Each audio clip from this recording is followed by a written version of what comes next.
to Fresh Face Comics, the comic book podcast where a lifelong comic book reader guides his friend through the world of comics for the first time. My name is Julian Morgan, the aforementioned lifelong reader. With me as always is Jacob Licklider, the aforementioned newbie. So, do we think Mark Millar was possessed by the ghost of Vladimir Lenin, Joseph McCarthy, or Henry Kissinger? Arguably a mix of all three. Yes.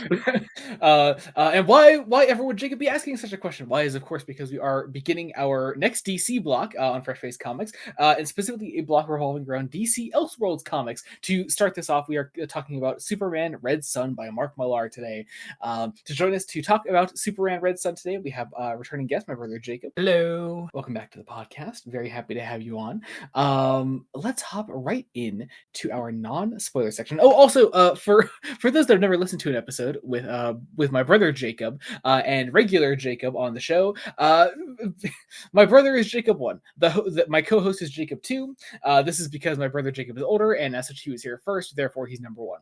All right, hopping into Not at all favoritism. It's not at all favoritism. It is literally just he was here first. I can't do anything about the passage of time and when our parents all decided to fuck.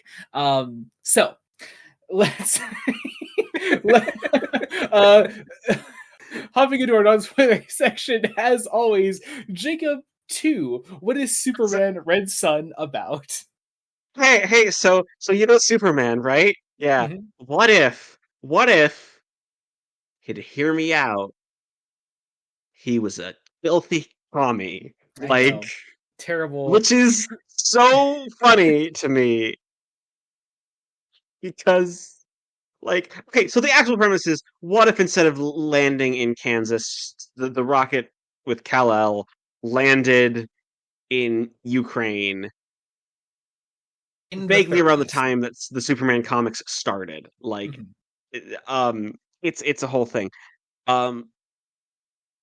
And as a, question for an Elseworlds book, great question. Really interesting question. Yeah. Especially if you're a massive Superman fan, I don't know, I'm gonna throw out some names here. Grant Morrison. Or I don't know, maybe even Dan Jurgens could do something interesting with the premise. Or even George Perez. People who like the character and love the character and adore the character.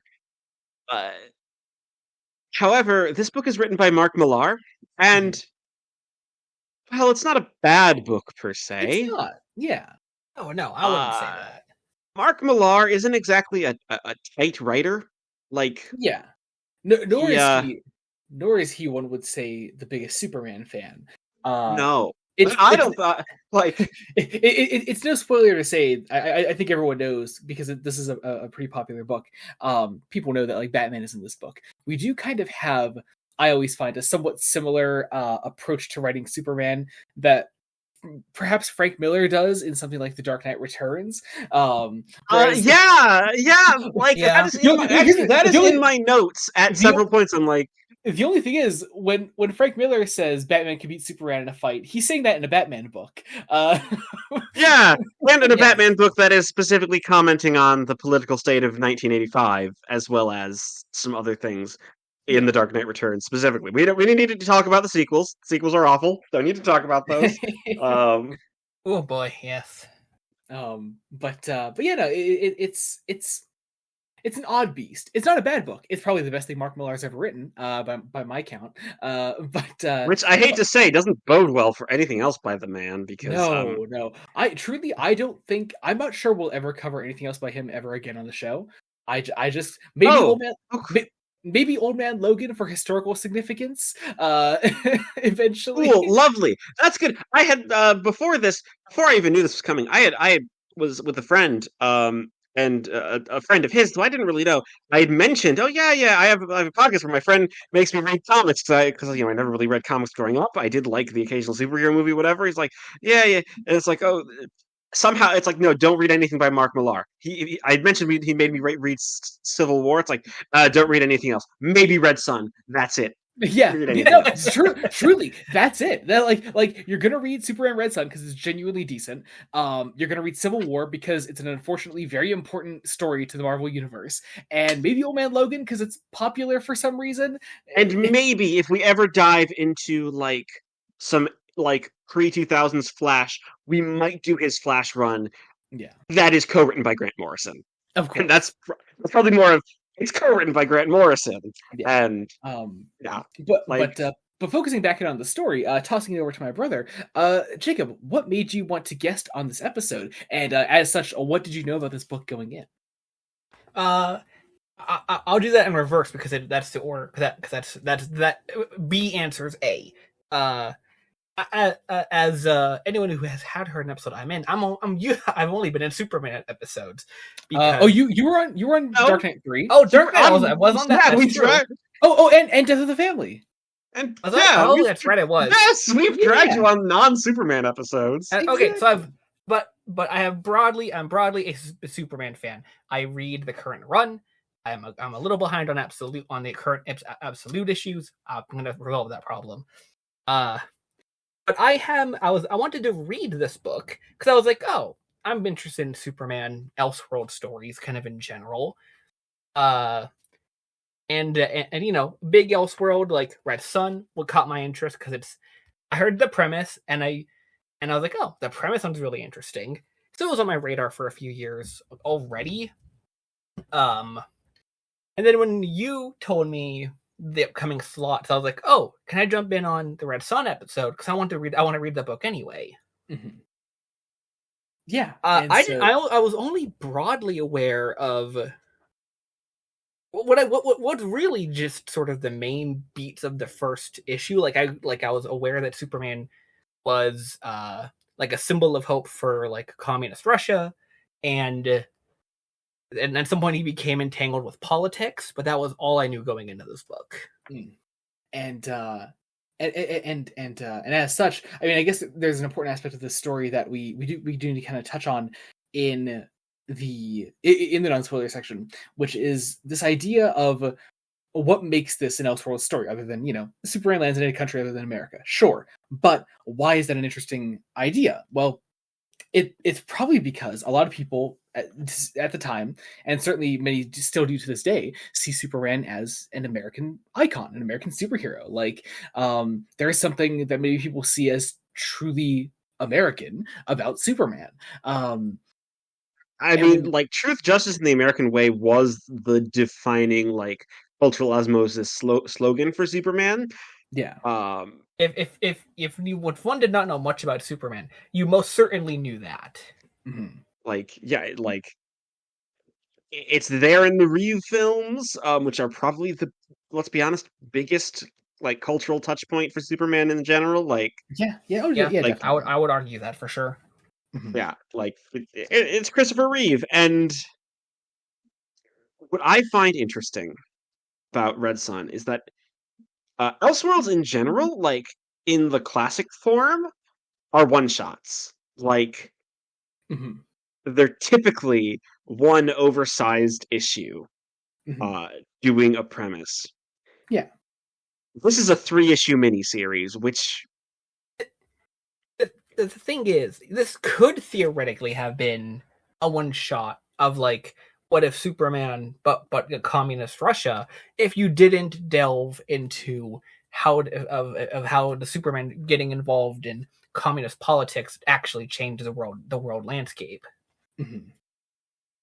I would argue if you cut this off at issue 1, you might actually have a brilliant Elseworld story. Like, I think so too. There's we were talking about this a little bit before recording today. Like, I think this episode, this story kind of has two problems, and they contradict each other. And that is that, yeah, like it could be shorter. It probably should be shorter, and that is because issue 1 works really well as a one-shot story. However, there are enough interesting ideas in the rest of the story, and if you want to expand this into a larger miniseries like Millar is, there needs to be a bit more depth to it, and in that way, it could also stand to be longer and actually stand to rationalize certain decisions made throughout the story, which of course we'll get into when we talk about spoilers. But the current editions also have a terrible introduction where Oh God, it is nothing but like praising Mark Millar as this genius of subversion. And I hate to say it, this isn't a book that subverts expectations like at all. yeah, Like it's it's pretty paint by numbers. It's Yeah, it's what you would expect. So that said, we'll get into a lot of these deeper criticisms in our spoiler section, but for now, let's get into some Blue Sky questions. I think, starting off with, as always, the bit. I do really like some of our submissions today. First off, our friend Kian at Kian the Quark says "Red Sun?" with a picture of Charlie and Frank from It's Always Sunny in Philadelphia wearing those fur caps with the Soviet star on the front. Very funny. Yes. Let's see, any more from Kian? No. Next to our friend Jamie at Jamie-Season7 says Superman in this with a picture of Homer Simpson in a sort of Russian like getup, like a Cossack, with holding a beer with a star on it, dancing. Kian did actually reply to that saying, "My Superman is not a communist. He may be a liar, a drunk, a communist, but he is not a porn star." I don't get that reference. I apologize. It might be a Simpsons reference. I don't know. I would assume it is. Jamie also submits communist ? With a picture of Malcolm Hulk, the Doctor Who writer. Who was a card-carrying communist. Yes. He was a fucking legend. Next to our friend Andrew at Andrew Doing Art says "Red ? With a picture of the Doctor Who audio drama Red Dawn, starring Peter Davison. Very, very funny. And lastly, for the bit today, our friend Rose Panda at Joe, you can read this, says "A Russian version ? With a book titled Muppets in Moscow: The Unexpected Crazy True Story of Making Sesame Street in Russia." I kind of want to look into this book because it sounds fascinating. It does. It really does. God. Next up, for actual questions from Blue Sky, someone named by the name of Leo Crusher at Leo Crusher on Blue Sky says, "You should ask why the writer thinks all men are created equal has anything to do with Marxism." Ooh, that is a fascinating question. I mean, it kind of does, though. Yeah. If you read Marx, if you've read... Not the way that Millar is interpreting it in this. No. If you read... And I haven't read much Marx. I've really only read the Communist Manifesto. It has been a couple of years. But, Marx's ideas are coming from the position that all men are created equal and that society has an inherent class disparity under capitalism. It kind of is the basis of Marxism. Yeah.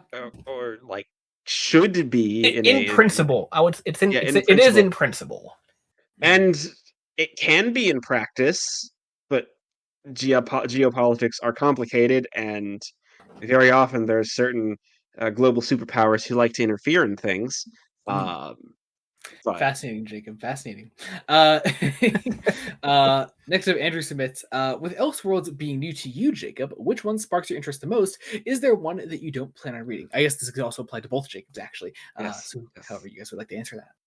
Okay, so I have a list. I have a list. Of course you have a list. I am incredibly less prepared for that. Gotham by Gaslight, because it's the very first one, and I am a sucker for steampunk Victoriana. Alternatively, The Doom That Came to Gotham. Mm-hmm. I do love me some Lovecraft. I'm just curious about Batman Mask, which is Batman Does the Phantom of the Opera. I'm aware of it. Oh, yeah. I want to know desperately, what exactly a Batman Phantom adaptation would be like in the 90s when the musical version of the Phantom of the Opera is at its peak. Yeah. Pretty much, but also for some more non-traditional ones, even some more modern stuff. Knights of Steel. I'm a fantasy nerd. Jurassic League, the Jurassic League. I'm aware of that. Yeah. Dinosaurs, but the Justice League.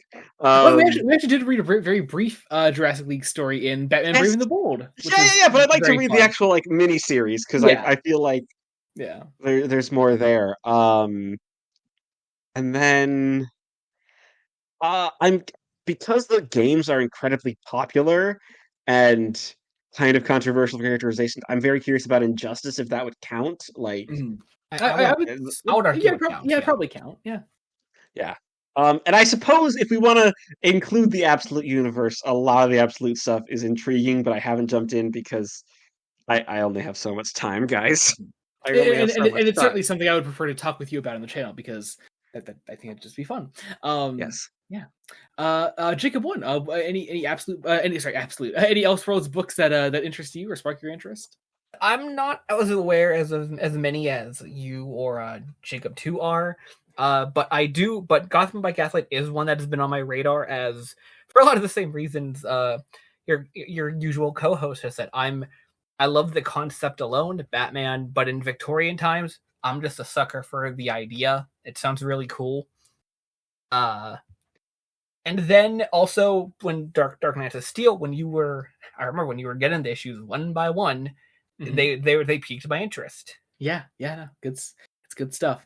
A lot of fun Elseworlds books out there, which is why this block on the podcast exists. Andrew also asks, all three of you, if you had the time and resources to make an Elseworlds story for any DC character or team, what would the premise be? Hmm.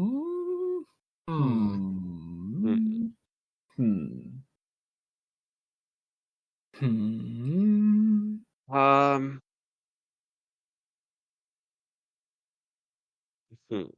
That's tricky. That is tricky. I don't have an answer off the top of my head. It's not an idea I generally think Part about. of my brain is doing something with the Doom Patrol somehow. Like, I feel like an Okay. Elseworlds Doom Patrol, framing it as like a circus sideshow somehow. Like that might be there might be something there. Is there That's something an there? idea. Then I like that. I like I that. can totally see that concept. That's cool. I always like doing different things with like Vertigo characters, something Swamp Thing-esque. It would be up my alley. I'm not quite sure what that would manifest as, but I think like Vertigo characters would be where my mind jumps to first. When it comes to coming up with an Elseworlds idea.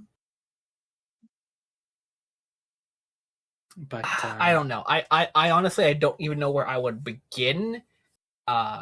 Because I do lack certain familiarity to even want to pitch something at a character or group of characters I don't know as much about.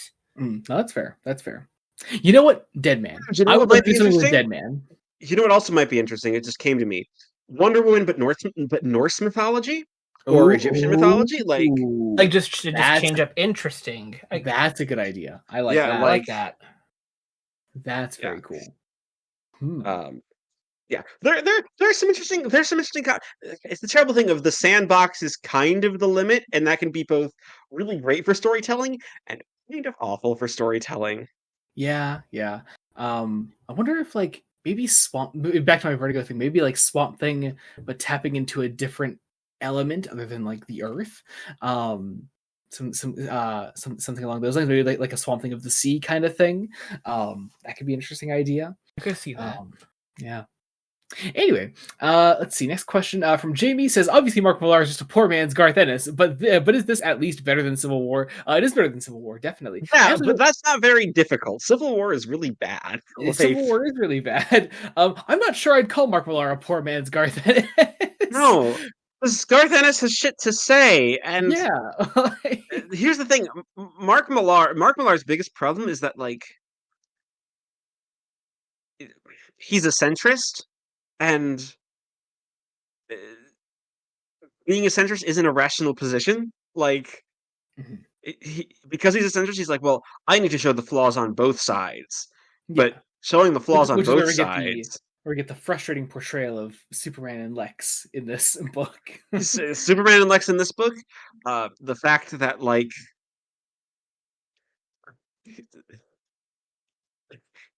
Russia, the USSR is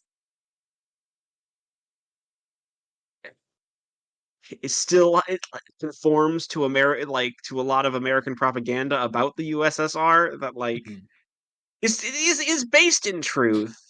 Yeah. but is also filtered through a very specific lens of communism is just evil. Like it is an evil ideology, and it's like it's not entirely true. Yeah, we can be at least Like a little more nuanced about it, Mark. A little more nuance would have been appreciated across the whole book. or maybe Yeah. think 5 seconds about what history you're diverging.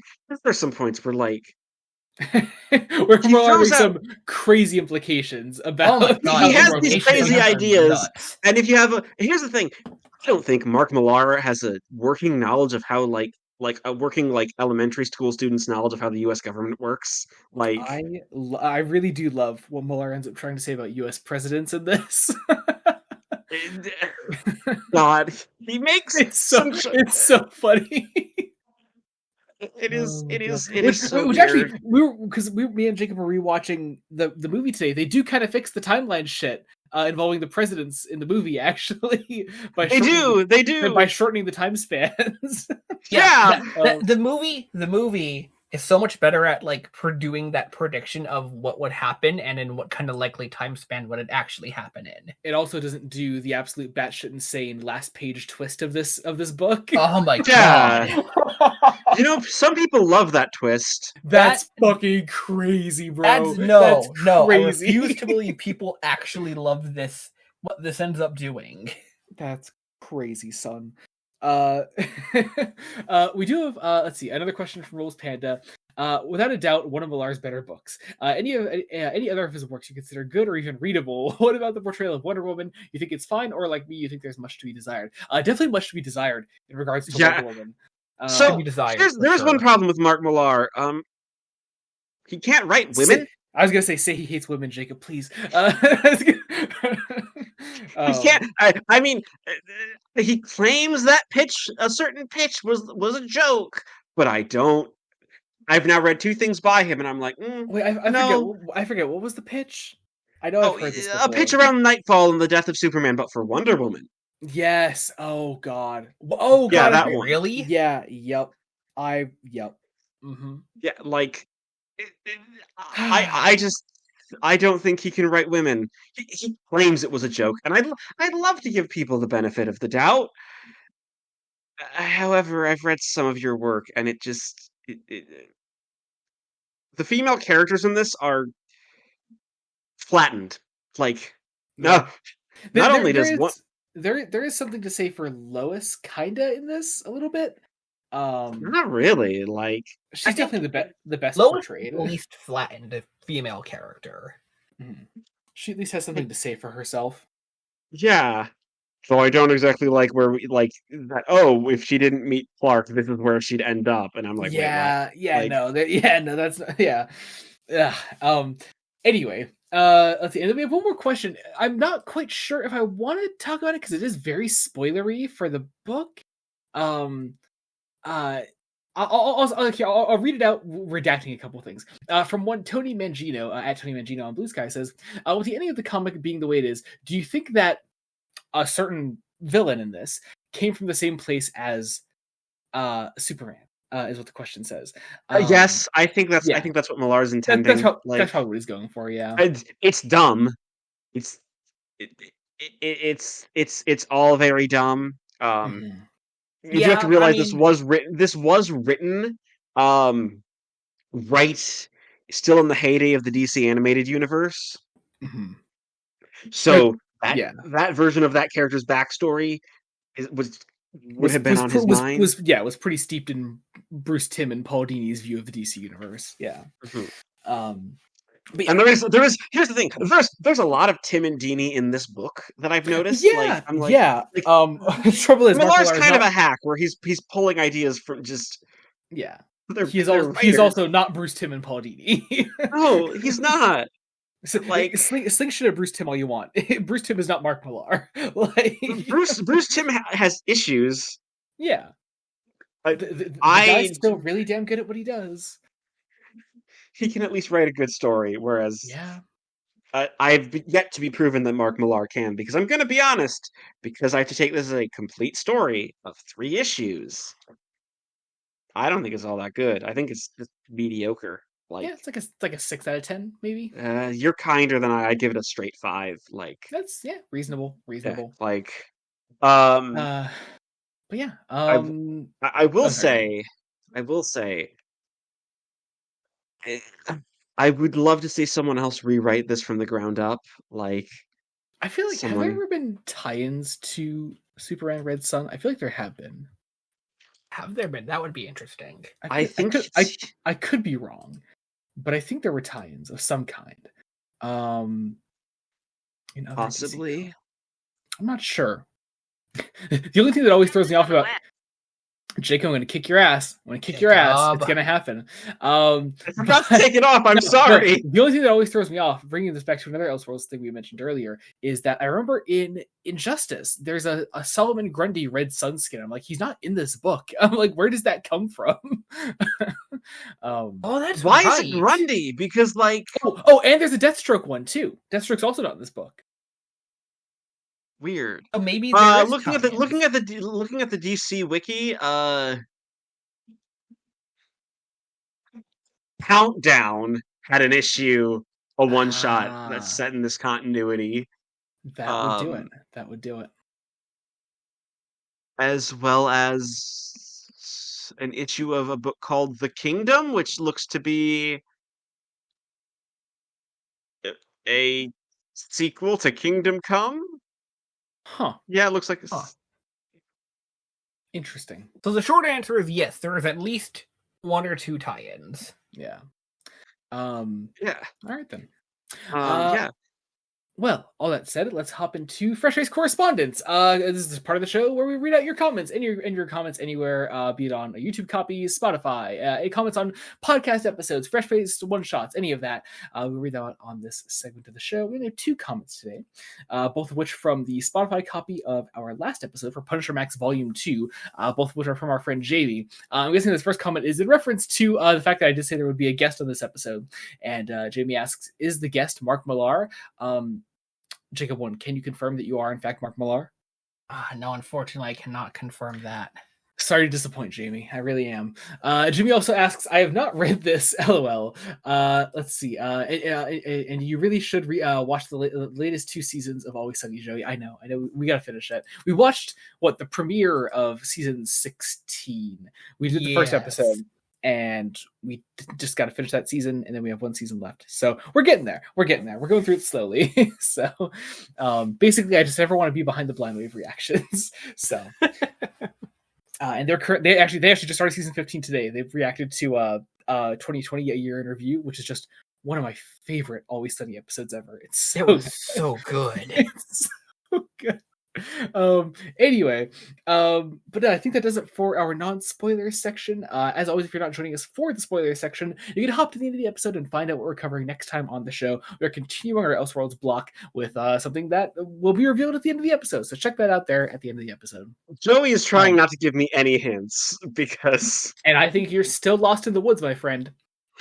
I'm a little lost. I am a little lost. But as always, like I say, if you're not joining us for spoilers, in the meantime, just check out our Patreon, patreon.com/BloodDonut-Studios. You can get all kinds of fun things there, like early Star Trek reviews, exclusive Star Trek commentaries, fresh face extras. It's even more of the podcast you're listening to right now. We also do bad movie commentaries over there. But if you're not into any of that, although there is so much you can get over there, there's a $1 general support tier. It is the cadet tier. It'll just show your support. It'll get your name in the description of every video we put out, and it goes a long way to just show your support. So all right, otherwise, link trees, socials, all that is down below as well. Let's hop into spoilers. Consider this your official spoiler warning. We're going to talk about Superman Red Sun issue 1. Here we go. So this is the first issue is Red Sun Rising is the title of the first issue. Well, because get it sun and sun are homophones. I do like the period setting. Like, I think that largely works. Like, once again, I mean, we're gonna have mostly positive things to say about this first issue. It's a good first issue. Yeah, I think so. I think so. I mean, structurally, it's basically an origin story for Superman. Like, that's Superman, what it is. Superman technically already exists, but it is the origin of his place in the world, which I like as well. it is functionally an origin story because we are experiencing the bulk of the story through an American lens. Mhm. Yeah. Like we open in Metropolis with one of just the worst mistakes of the book of uh, having Lois Lane being married to Lex Luthor. Yeah, from the beginning, Like, which implies that if Superman didn't exist, Lois Lane would not would marry Lex Luthor, which is odd. Now, here's the other thing. We were talking about this a bit today when I was rewatching the movie. I was like, there's this odd issue with Elseworld stories, which is always like if your idea is that only one thing is different about the world, then why does everything else change as well? Is that all a result of the one thing changing? Because surely why do we butterfly? Like, yeah. So especially with an Elseworld formatted like a what if this one thing changes? yes, It's like exactly. Gotham by Gaslight, that is allowed to change shit as much as it wants because we are in a completely different period, or something setting, or something like Flashpoint, which is like, oh well, this ripple effect caused various lives in the DC universe to change and alter in different ways. But like some more drastically than others. Yeah, but like this story is like it is exactly one thing changed, and apparently what Lois Lane is married to Lex Luthor, and Bruce Wayne's Nielsen works for the CIA. Bruce Wayne's Like, parents were never shot, or at least not in America. Yeah, or again, we again, the Bruce Wayne is the rich kid Bruce Wayne is going through other social shit going on in the time because of communist Superman. Yeah, and Bruce Wayne is in fact a small Russian boy. For some reason, I don't know why. I like Yeah. that entire aspect is just I think Millar prefers Batman. Like, It's the Frank Miller thing, man. It's it's so weird. But yeah, so we do that. We set the stage for our historical setting. We set the stage for the Cold War, essentially. With this very, very, very big Cold War paranoia of Eisenhower addressing the nation, that there are now rumors of like developments of a an alien Superman committed to the communist ideals, whose very existence threatens to alter our position as a world superpower forever. It, look, the trouble is, Superman's initial characterization in the 30s. You're not going to like this. It's kind of rooted in Marxism. Like, yeah. he's the champion of the oppressed people. Like, which is also why, especially in issue 1 of this comic, like Superman acts the most like regular world Superman, because like that's the character. I was a little slow to go through I was a little slow in reading this book initially, and I was like, man, I don't know, Superman feels broadly in character still. Yeah, well, here's also the thing: was like with Elseworld stories, I'm willing to give a lot of leeway to be like, oh yeah, if we're doing other universes, we can play around with characterizations and they can act a little different. But Millar very much establishes in this first issue that like Superman, at least in this first issue, still acts like our universe Superman, and that becomes the status quo that he should apply to the rest of the book. More on that later. And Millar has a little bit of fun with like the bullshit that is Superman's powers, because in the golden age and the Silver Age, they would just give Superman random bullshit powers. Oh like, God, yeah. yeah. Which is very fun. I do love the random bullshit, but like, it's very fun. And I will say, I like some of these moments of like, oh, we just get 2 panels seeing who Martha Kent is without like Clark in her life, because Superman isn't Clark. He is just Superman. And it's like, oh hey, yeah, Jonathan would have died still, like of a heart attack, and we never see her again, which is honestly, it's normal. It's good. It works. Like it's good. It does make me think that it's one of those things that does make me think, was this originally just meant to be a one shot that was maybe expanded? It's possible. It's definitely possible. Mm-hmm. It doesn't explain one scene in this first issue that we'll talk about shortly, but no, like it does. The first issue does like very much work on its own. After Superman is revealed to the world, we see Lex Luthor, who is a scientist working for the U.S. government. A At scientist who does Star nothing Labs. but multitasks and like is just like he's introduced reading a book, dictating chess moves, listening to something on tape, like he's playing several games of chess at once, and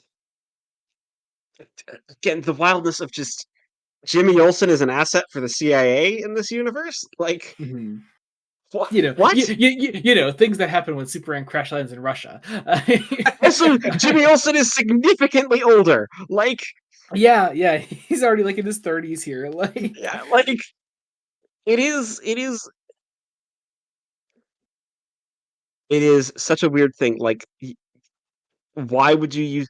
Here's the thing, and the weird thing is like Jimmy isn't really a character in this. Like, yeah, no, he not is really. he is a No, stooge to Luther. Like, he's absolutely just a gopher.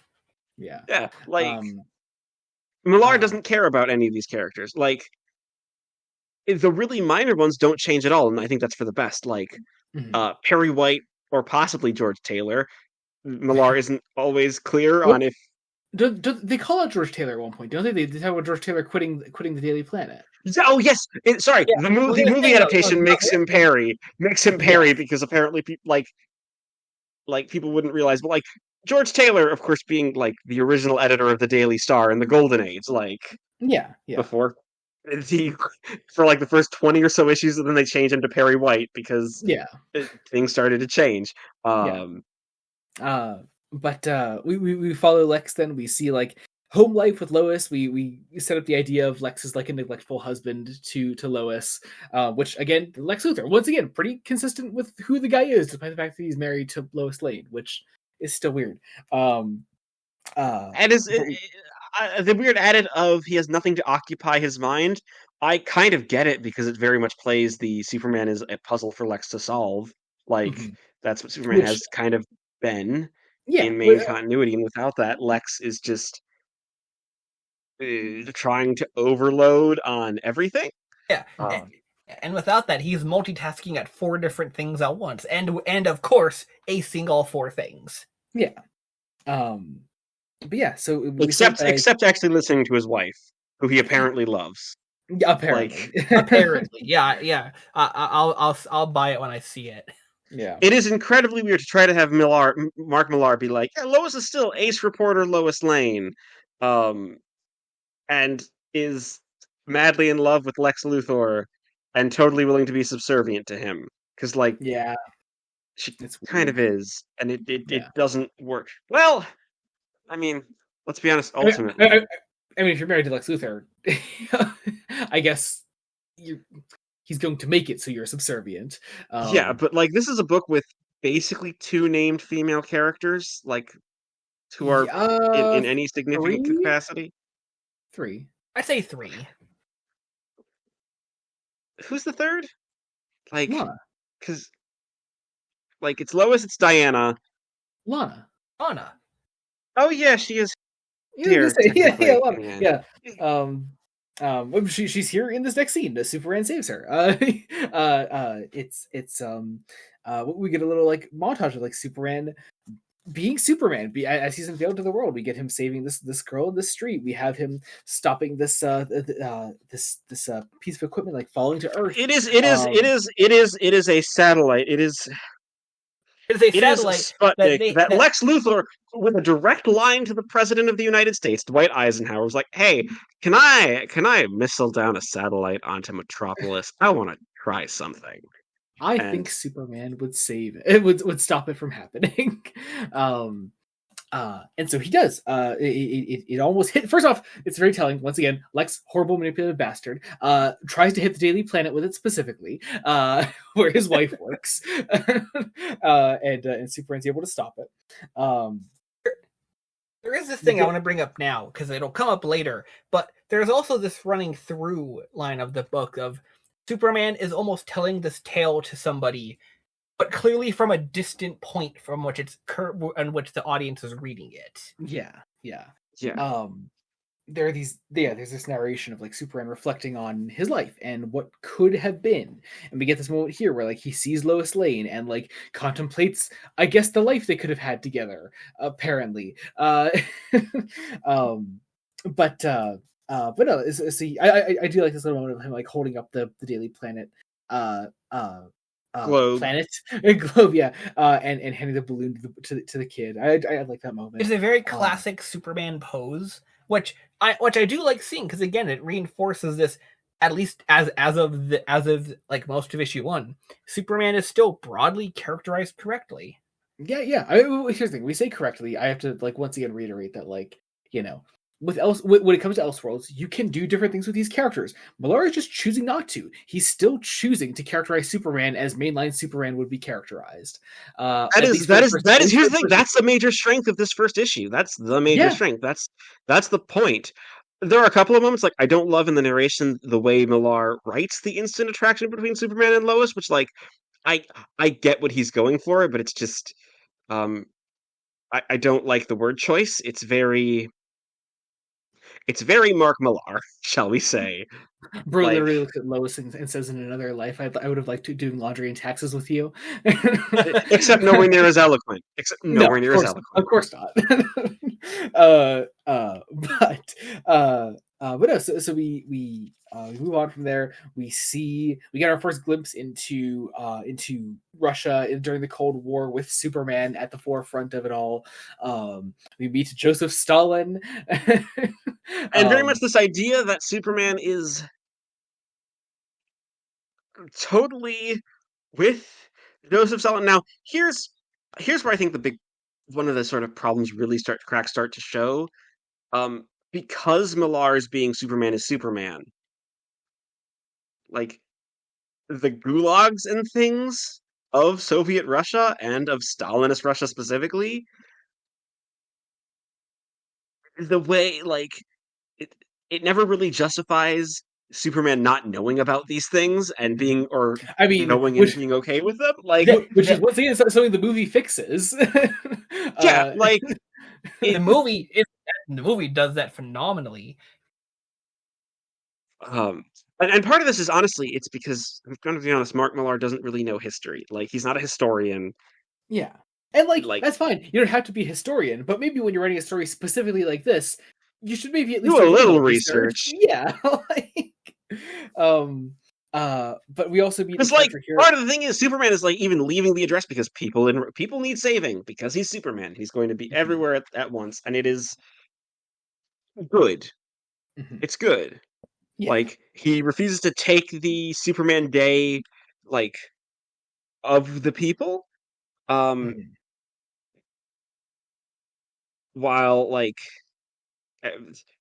Millar decides to give us just our first scene between Stalin and Hippolyta. Oh, no, before that, Stalin and sort of representing the Soviet Union's government as fractured and full of people who want power, which, like, yes. But then and the fact that, like, when Stalin's eventually going to die because history's going to take its course, he's mortal. There is going to be a power vacuum, which. Again, it's just these weird incongruities of Superman is here. He would care, like. Yeah.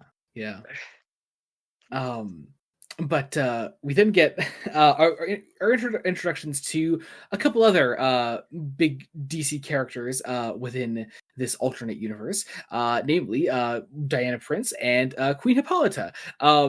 Hippolyta talking to Joseph Stalin and Diana dancing with Superman.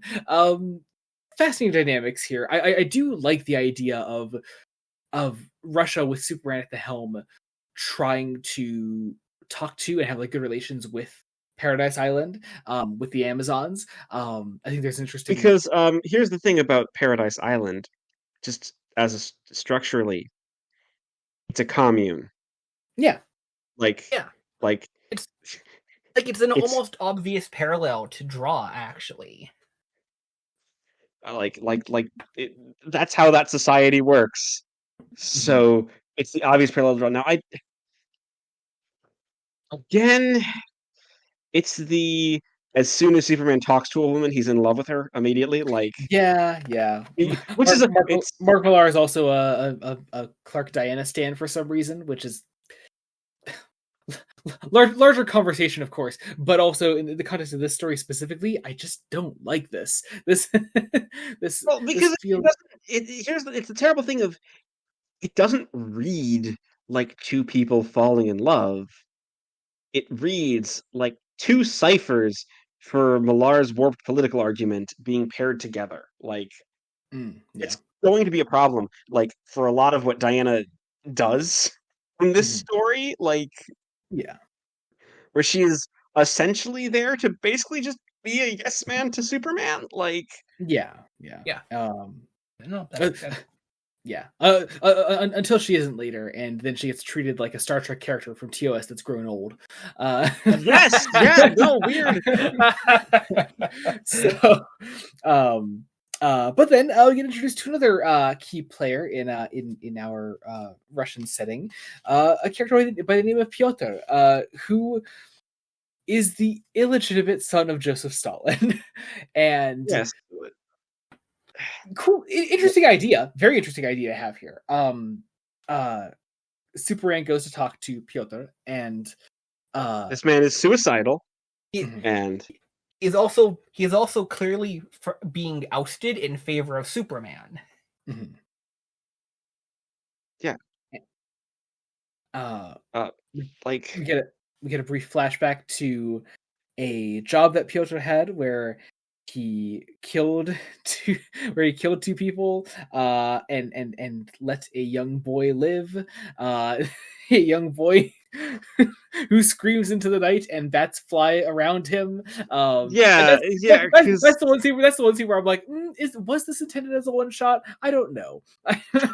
Before that, like, Pyotr's whole thing is that Superman's actually the opposite of Marxist doctrine. He's living proof that all men aren't created equal, and I kind of hate that line because that's kind of what becomes the thesis of this book.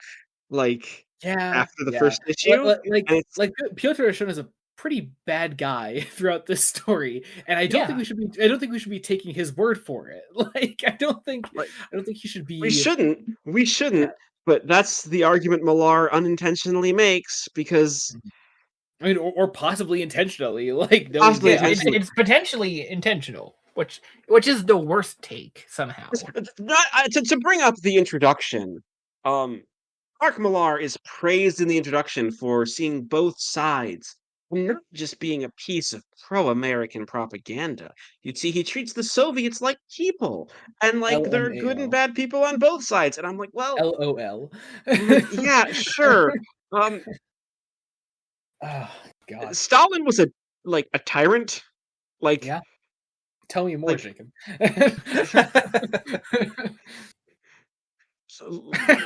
Sorry. But no, so yes, his tyranny is often exaggerated and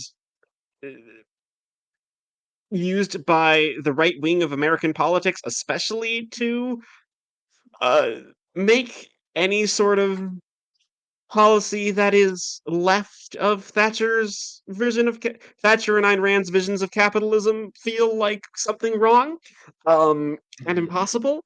But like, you can't both sides everything. Yeah. Sometimes things are bad. Like, and also Mark Millar does not do this with a deft hand at all. Like, no, he's not subtle. The characters are often ciphers for Mark Millar's scree. He also tries to make it relevant to the present day in which he's writing it in, with some of the imagery, like especially with stopping a big major disaster that would kill thousands of people. Yeah. Like, say it, Jacob. Go ahead and say it. I'm not gonna say it. I'm gonna make you say it. You gotta say it, Jacob. Say the line, Jacob. This is one of those comics that's lauded for being a reflection of America post 9/11. Hey, he said it! He said the thing! Except it kinda isn't. Like, it tries to be allegorical, but it doesn't understand how to. You can't really do an allegory with a historical setting. Like Mhm. you can do some applicability, like especially when we get into like the second issue and the third issue when Superman goes full tyrant and starts invading other nations, um, and other nations try to stir up stuff in the USSR very much as as like a proxy for America invading Iraq, which would have happened around the like a couple months before this was published, started publishing. So Mhm. it's probably on Millar's mind. Yeah. But I also don't entirely know if no, I think Millar thinks it's a bad thing, but also isn't very sympathetic. Like Yeah. it's messy because it's a Mark Millar book. Yeah. And yeah, like you said, we have to basically do, oh, we're doing Batman, but in Russia for some reason. Like, Yeah, it's why? so weird. Here's the thing: I do actually like Batman in issue 2. I really do. Batman in issue 2, he's one of the coolest things about issue 2, though. Here's We the have thing: to be it honest doesn't need here. to be Batman, though. Like, It does no, it could be anyone opposing Superman, but also the fact that it's Batman is just a fun idea. It's a fun. It presents in this alternative timeline the classic argument: who would win?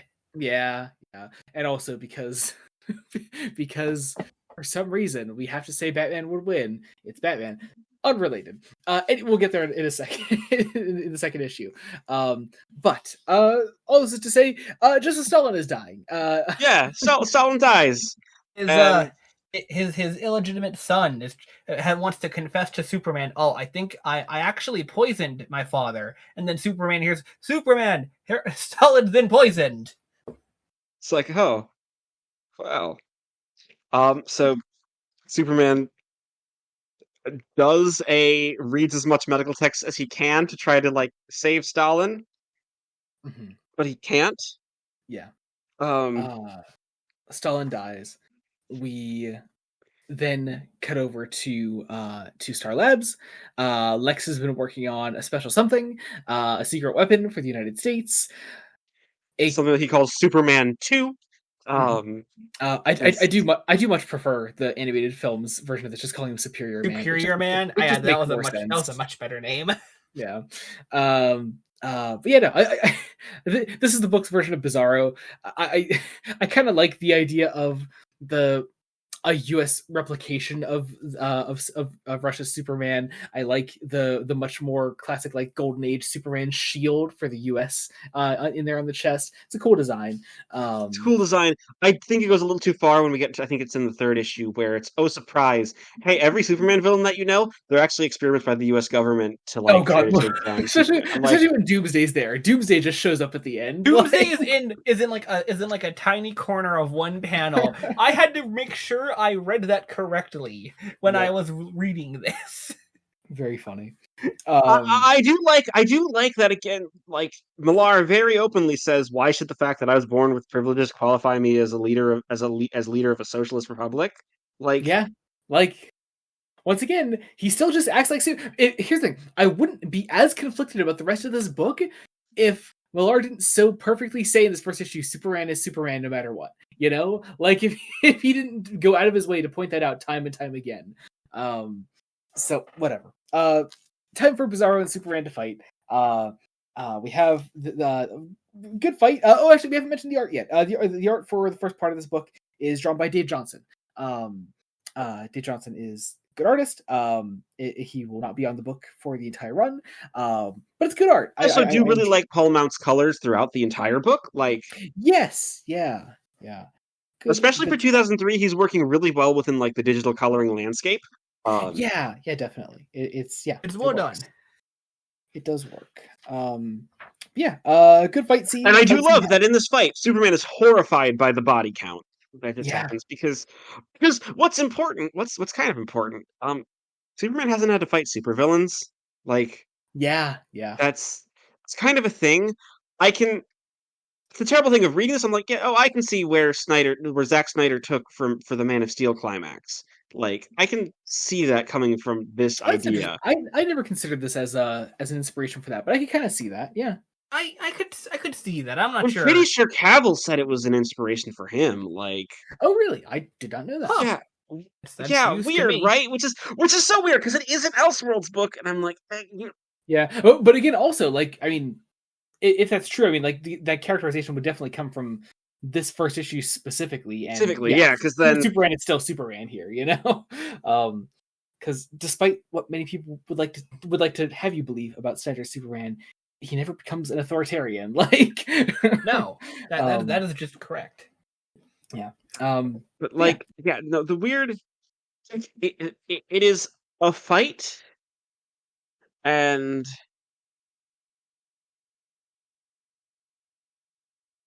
it builds to this idea of of having to throw our Bizarro basically Into a into the sun. sun to spare him the suffering. Yeah. He is also saving London from an accidental missile. Yeah. Yes. Um, And then we have Stalin's funeral. yes. We have the. So I don't like. I get what Millar is going for with Lana here, because this is meant to be Lana, obviously. And she's the girl that Superman saved earlier. She is implied throughout the rest of this to be like Superman's kind of inspiration for continuing to save people.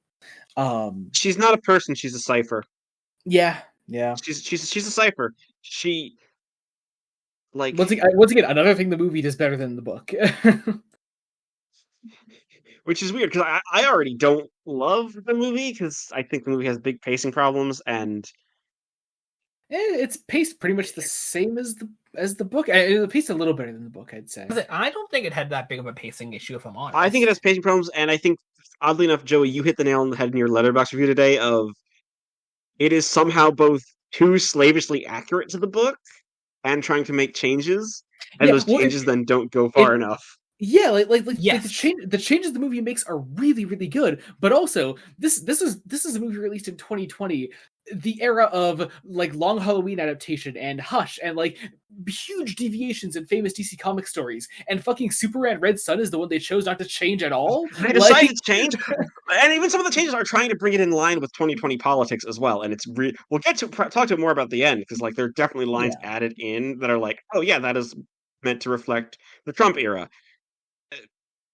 It just doesn't work because you didn't do much to change the context. Like everything's still there.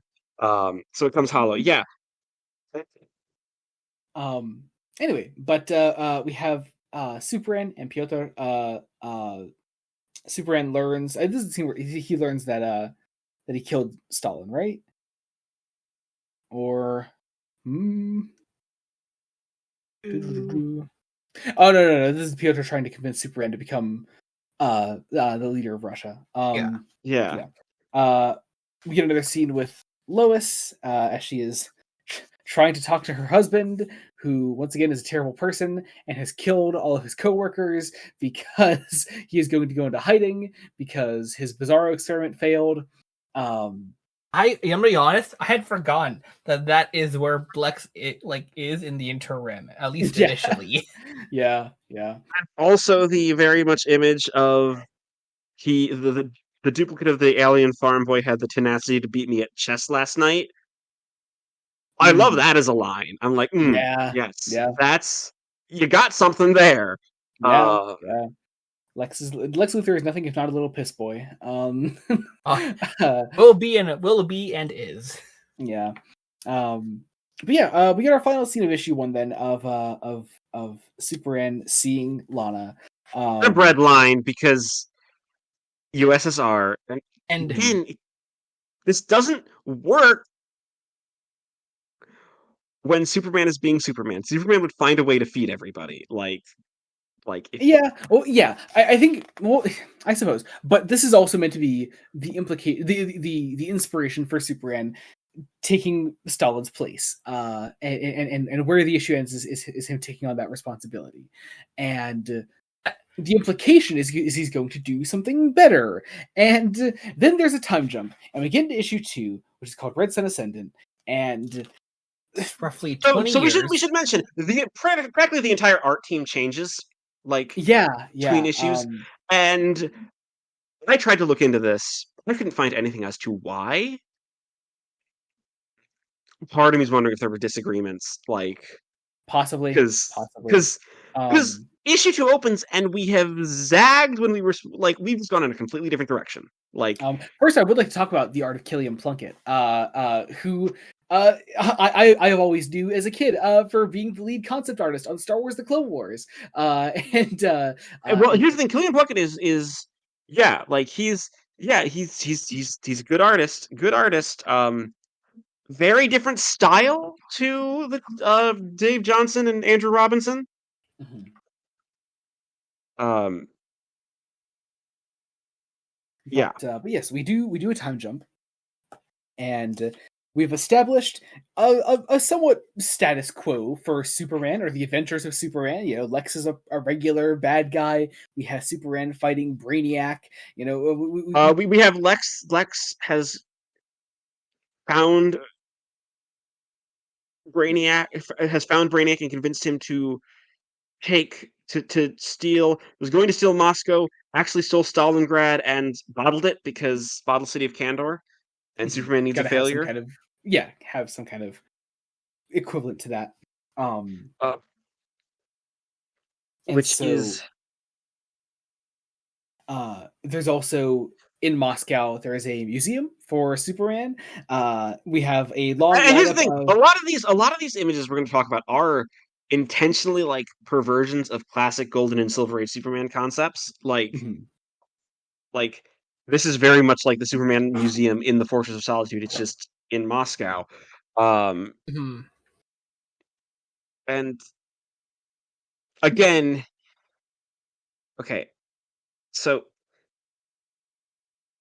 it's Superman's a fascist dictator. Like, yeah, just, that is the direction we've gone in for this. It's the Superman robots are people he's mind controlled. Yeah, like that, for that being he dissidents has to the helped, state. that he has helped to think correctly. Yeah. Yes, it's and like, look, once again, I have to reiterate: if this was what the book was always going for, it's not set up properly. And I can accept that Superman would act differently in an alternate universe. I just need to see where that started. I need to know where that changed. I need to know why what this. influence happened to make him totally okay? Like, Yeah, the movie goes a small way to add some justification for this, but not much. the implication of this entire thing is that instead of is just that like the implication is just that Superman, given any sort of power, would force people to conform to his utopia of the future. Like, and the weird thing is that like it is presented as a false utopia where no, people are actually like they are healthy, they are out of poverty, and they have like publicly funded education. But Mark Millar's making the argument that that would actually be a bad thing because it would come at the cost of freedom, and like that's just sort of the wrinkle where it's like, does it? Like, yeah, like yeah. it's Mark Millar thinking he's being nuanced and being like it's every person who holds centrist views is just a right winger. Like they are just a right winger who is too cowardly to say they're a right winger. Because this entire thing becomes a scree against any sort of social programming if you just like think about it for 5 seconds. Like, he certainly feels like he wants the audience to think that these are bad, and like, you're right though, of course. It's like, you see, because it's like the last 2 capitalist economies are on the brink of fiscal collapse. I'm like, yeah, okay, cool. But like with the applicability that you're doing here, Millar, it's like you're not actually that is your the US is in disarray. That is your nuance to make the US look bad. Like, it's like, and I mean, I don't want to make this discussion about something that it isn't, but also this is all Frank Miller's fault, isn't it? This is that characterization. This is that characterization of Dark Knight Returns Superman as a government stooge, just fucking echoing out to dialed this shit. to 11. Like, yeah, like But when he is the government, people stooge to him being the government stooge. which is where we get the main conflict of issue 2, which is we start introducing the idea of Batman. And because Batman has to be a character. Batman has to be a character, which. Look, First off, one question: why is he Batman? Why is he Batman? because you see, when we saw him in issue 1, he was a boy that screamed, and when he screamed, there were a bunch of bats that flew around him. Therefore, he Batman. Hold on, I don't want to detract from the Batman thought, but I'm just kind of skimming the pages of that immediate area, and I've just realized in the museum, he has a big statue of his mom and dad. Yeah. Oh yeah, he does. Yeah. And I'm like, did his mom and dad leave a message that didn't include the final page twist? Yes. Yeah. We'll talk about how dumb the final page twist is when we get to it, because I hate to say it. I don't think Mark Millar had an ending to this thing. Yeah, I think here's the thing. I don't mind doing the idea. Like, okay, I will actually slightly defend the narrations of Superman talking and reflecting on these events from the far future. That's an idea that's perfectly acceptable, because sure, Superman's an immortal character. If you want to go that route, you can. Yeah. I've seen that take before. I have like a anniversary. Joshua Williamson has done that take. Like, I have an issue somewhere where that's one of the mini stories in the comic. Yeah, but like there's a reason people love Alan Moore's takes on Superman. Partially for that reason, like yeah. But yeah, so like I'm okay with that idea, but I think you're right. I don't think Millar knew how to end it, and I think like ending it the way he did, I guess tied it up nicely in his opinion. I didn't tie anything up. I said in his opinion, he thinks it ties it up. I don't think that way. No, it creates actually a wholly different problem. But let's talk about Terrorist Batman. Because we have Terrorist Batman, who is has a whole ass resistance movement against Superman. Blows up the Superman museum with like people inside it, like, and a couple other buildings, I think. Yeah. Oh yeah. There are bombs going off all over. Yeah. Yeah. He blows up a couple other buildings. Yeah. Hilarious costume design for Terrorist Batman. We just slap one of those fur caps on Batman's regular ass cowl, and give him give him a trench coat that isn't really a trench coat, like still a cape and whatever the crap those things are on his chest. I just think I just think Terrorist Batman is a stupid enough idea for me to enjoy it. Like, I could take this. I think it's just it works on a weird, just kind of, this is ridiculous enough for me to get into it and not think about it too much. We have a whole sequence where Batman is being chased down by Superman's KGB, his KGB that are dressed like villains, like they are just red eyes. They're explicitly framed. This is bad. I kind of love too that in Superman's ever-growing, damn near global Russia, there's still a KGB that needs to do their job like they do. Yeah. You see, Jacob, you forget. Mark Millar needs you to know that this is the Soviet Union. And what's the thing about the Soviet Union that is bad? The KGB. Mm-hmm. Doesn't matter anything. Just the KGB. Mm-hmm. Bad guys. And Pyotr is in charge of the KGB. He was already chief of security anyway, though, so it's just sort of a natural. No. But like again, it's the leap in logic. Okay, Superman. Why would you do this? Like, how did we get to this point? So we don't actually see how we get to this point. Like, yeah. And like, the terrible thing is there isn't any indications. I guess there just needs to be like an entire extra issue between issues 1 and 2 to just try to explain how this happened. And they just don't. Millar doesn't bother to explain it. But Millar also tries to pepper in bits of Superman saving people, like, yeah. And I guess he's trying to say even villains think themselves the heroes or possibly do heroic things Mhm. like despite their villainy, but it again it doesn't work. Yeah. Um, We then cut oh, over to Paradise Island. We see that Diana is helping out Superman's authoritarianism. and the narration is like, we convinced Paradise, we've convinced Themyscira to convert to communism. And I'm like, okay, They were how? already They were They were already already kind of doing there. that. Like, they were already doing it. Why are they helping you now, though? Actually, we also established at this point it's 1978. yes, indeed, There's big 1978 banners in the Superman Museum. yeah. And so somehow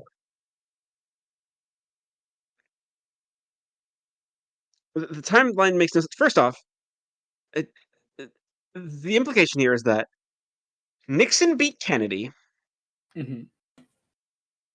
which I'm like, okay, which is just clearly Mark Millar being like, yeah, things have to be different. So Nixon actually beat Kennedy. And I'm like, okay, cool. Mr. Millar, I don't think you know why Kennedy won because it was because Nixon just shat the bed at the presidential debates is such a massive factor. I'm like, Yeah, but I'm Jacob, sorry. what if the world was mostly communist already, though?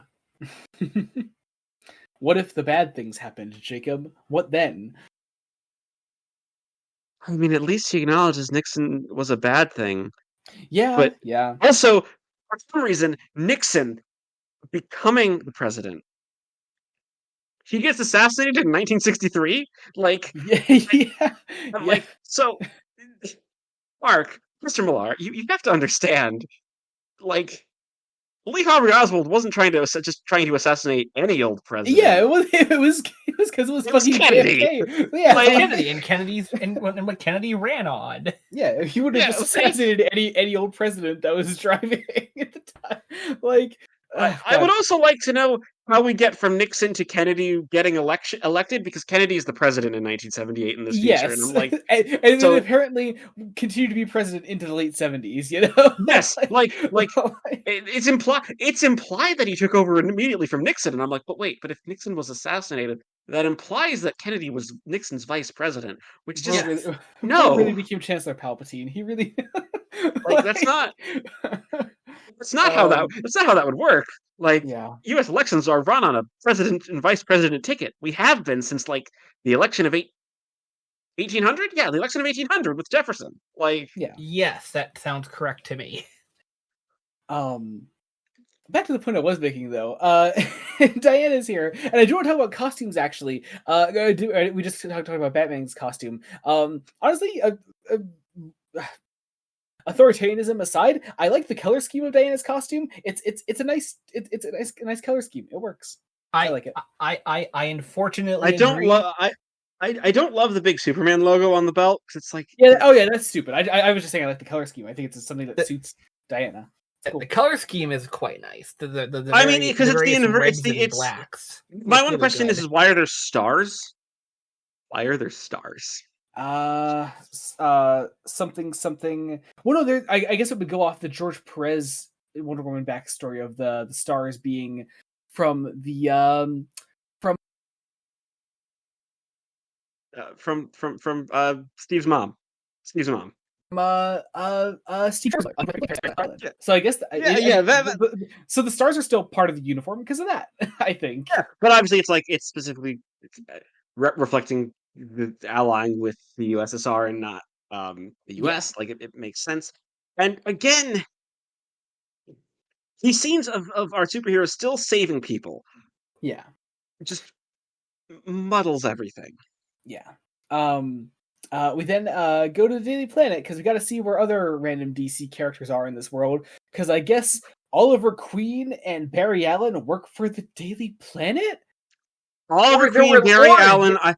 Barry Allen is related to Iris, who works for the Daily Planet. Yeah. Which, like, once again, why? I don't know how Superman landing in Russia changes that fact. I don't know why that is the way it is. I mean, obviously it makes sense I do like the Great Caesar's bust gag. That's really good. That's a funny joke. I like that enjoy gag. that. Yeah. No, but like it's like obviously. Also, something has clearly changed because he was clearly meant to be George Taylor in the first issue, and now he's Perry. Like, yeah. what?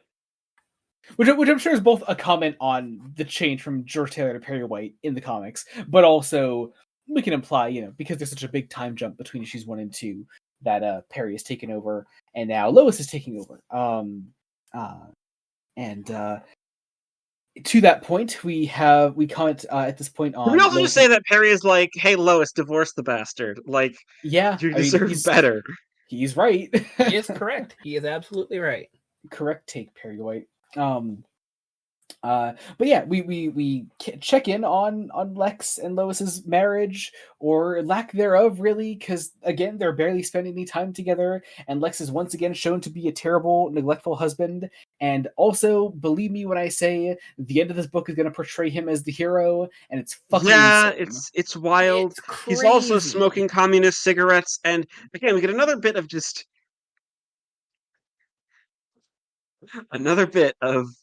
Mark Millar trying to do U.S. history by implying that so JFK is the president in 78. Yes, and is married to Marilyn Monroe. I forgot that was in this book. Yes, I forgot about that. Oh my god. Why did Marilyn Monroe? Every time, I don't think I even clocked that when I read this. Every time someone continues to perpetuate the JFK and Marilyn Monroe shit, a puppy dies, I think. Like she was married throughout her life. Like, yeah. I mean, here's the also we're probably reading too much into this. It's a stupid joke. It's just a funny little historical fiction joke. But it's a historical fiction joke that it doesn't make any sense. It doesn't make any sense. It is the thought. It's the clear thought that has happened in exactly what the what the world building of what this alternate future is like. Again, like Nixon would be elected president and still shot and assassinated in 1963 for some reason. Like JFK would be president and be giving Lex Luthor UFO business. Like, yeah. Because things crashed in Roswell, and okay, yes, sure.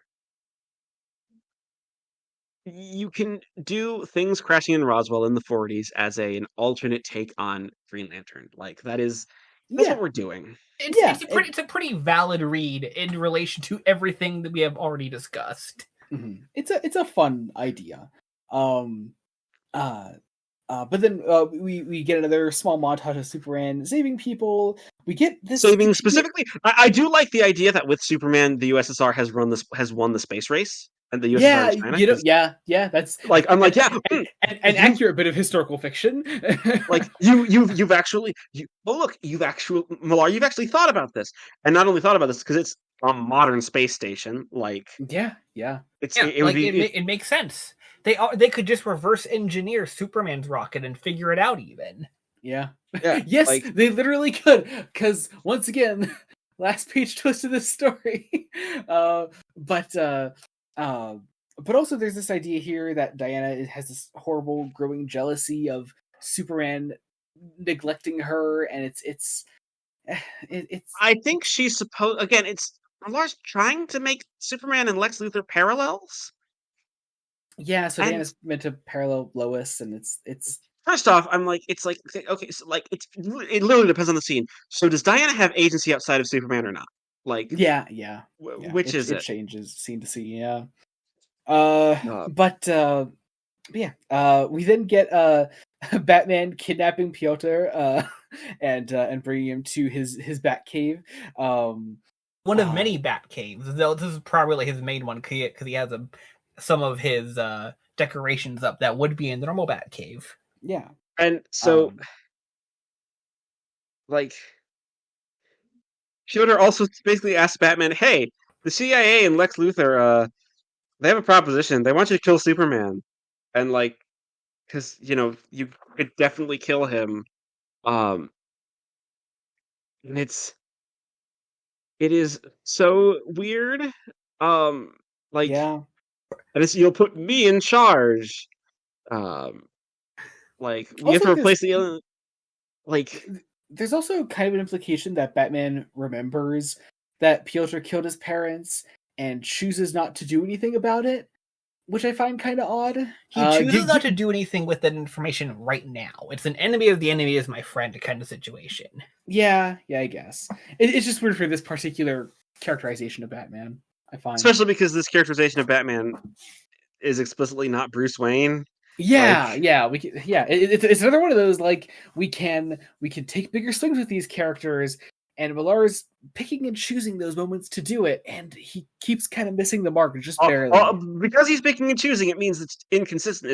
Is it Bruce? Like, is it meant to be Bruce Wayne? My read. Why is Bruce Russian? My read on this situation was it doesn't matter if it's actually Bruce Wayne or not, because with the right impetus, any character in the DC universe could become a Batman. Yeah, that I can agree with, definitely. I just find it odd, like, if we're trying to create, then at that point Batman is Batman, then why is he treating the situation the way he is? And if we're trying to do the whole he'll spare Piotr anyway, why does he go to the extremes he does later on in this issue? I mean, there is also the implication that Piotr even says himself, like, listen, we kill Superman, and then you worry about killing me. You at least know I can die. Yeah. It's odd. I also just realized in this next scene that one of these cronies is supposed to be the Shazam / Captain Marvel character of Dr. Savannah. Indeed, yes. Yeah, they call it Dr. Savannah here. Wait, why is this a thing? Why? Because Mark Millar is just like, I want to reference as many DC characters as I can. Yeah. The hell with the consequences. Like, also, Hippolytus is kind of a dick. Like, yeah. Because again, I mean, it's supposed to read. Kind of rightfully so. It is also supposed to read as like Superman has totally lost touch with the common man with like the way he treats Lana. Mm-hmm. I'm sorry, Lana doesn't really get much characterization. Like, she's just there. Like, she's here. Yeah, and it's like, oh, you see. God, I hate some of this because it's like, oh, we're gonna do fireworks to tribute Superman, but oh no, it's a bat symbol. So Superman goes to confront Batman, who is threatening Diana and has swallowed a bomb, and he's like, weird. Hey, Mark, Mr. Millar, you seem to like to threaten Diana a lot. Yeah, crazy. Like huh? a lot. Like a lot. It's weird. And then you're gonna permanently damage her as a character, and I have to repeat, do the fucking Star Trek TOS thing of old person bad. Like, why? Whatever. We get a fight. We get a Batman uses red sun energy to which Superman. Sure, yeah, sure, whatever. It's like again, like if it's one of those things where if you know, like, generally straight canon Superman, you read this and go, oh, that makes sense. But then that twist happens, and then that twist happens. Yeah. Yep. So, Superman weekend, we get a fist fight between Batman and Superman. Diana eventually breaks free of. Batman goes on a rant about how millions of people died under Stalin, and if you know history, a significant number of those millions that are reported were they were Nazis. Most numbers include all the Nazis killed in World War II in those numbers, so like, be a little more accurate, please.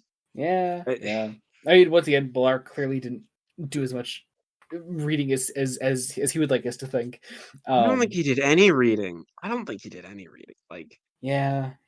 Like, I do like. This is gonna you'll know what I mean. Like Superman is like. He convinces Diana to do it, which is a nice change. Which I prefer as a change in the animated movie. Mm-hmm.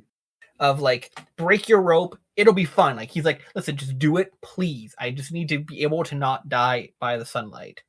Mhm. And then when she does it, she becomes all TOS old lady. But Batman's immediate reaction is, "Oh Jesus, I'm dead." Yeah. We get this horrifying moment where Superman's like, "Yeah, no, I'm going to turn you into one of my robot slaves," and Batman Again, sure. Batman then blows himself up after revealing that Piotr was the one who betrayed him. As an afterthought, mind you, it's like just, oh yeah, by the way, by the way, Piotr betrayed you. He kills himself. We have Diana, who has white hair and is old, and she is suddenly aged, and it makes no sense. My note is like, why it makes is she no aged? sense. Why It makes is no she sense. aged? It makes no sense, bro. I don't know why. I don't know why it's here. But also, like, this line is, like, I think I might have hurt myself when you made me snap that cord. It was like, I don't know. It was like, I don't know, something just kind of switched off in my head or something. I mean, I think the implication is that Superman is just mind controlling people. Like, I is don't that know, what we're but implying? I don't know, Like, but I do appreciate that Diana's line is when you made me snap the cord. Yeah. Yeah, that is an important distinction. Yeah. The next two pages are setting up Green Lantern shit to beat Superman. Yep, they found crash ship. They found an alien inside. They found a ring. They're going to experiment on it. This is, of course, Lex and JFK. And then Also, Hal Jordan's going to be there, the leader. Yep. Yeah. And we sure. have. Yeah, we see people on the street have been inspired by Batman's heroics, and Diana is being looked after by Superman's servants, one of which is now Piotr, who has been turned into a robo-slave. And we end the issue then with the Superman's plans to build a fortress. And now we go into the final issue, Red Sun setting. Another time jump. With the dumbest cover, let's be honest. Like, yeah. Mark Millar has not read 1984. He's not read that book. No, he probably hasn't even seen an adaptation of that book. This is literally 1984. Oh God. Yeah. So okay. So if it sounded like we were negative up to this point, we're about to talk about Red Sun issue 3, and it's gonna get worse. So, Superman is if he was an authoritarian dictator before, he's that times 10 now. Has fully. Yeah, he controls the world, but he insists that it's actually he wants a bloodless revolution. He controls every country minus the United States of America, which he's really hoping and praying just kind of collapses all on its own. Mm-hmm. Yeah. We see a lot of Brainiac early on here as a personal advisor to Superman, who believes he has reprogrammed. Lex Luthor has been elected president of the United States. There is a very brief panel that is an inversion of Action Comics #1. Yes, it shares a page spread with Superman carrying the totally useless giant key as well. Yeah. Yeah, like it's the narration is very much like, oh no, I actually had a perfect utopia, you guys. I was actually benevolent. Like it also I was actually correct. He's now just drawn just as a villain. He's a bad guy. He's a bad guy. He's a big old bad guy. He looks scary. He's got a big old evil cape on. He's got big old evil gloves. He's got a big old evil collar. He slicked his hair back. It's kind of gray on the sides. He's got really heavy, really hard outlined cheekbones, and his skin's really pale. He's evil. Drawn like evil. He's drawn like Dark Knight Returns Superman. Like yeah.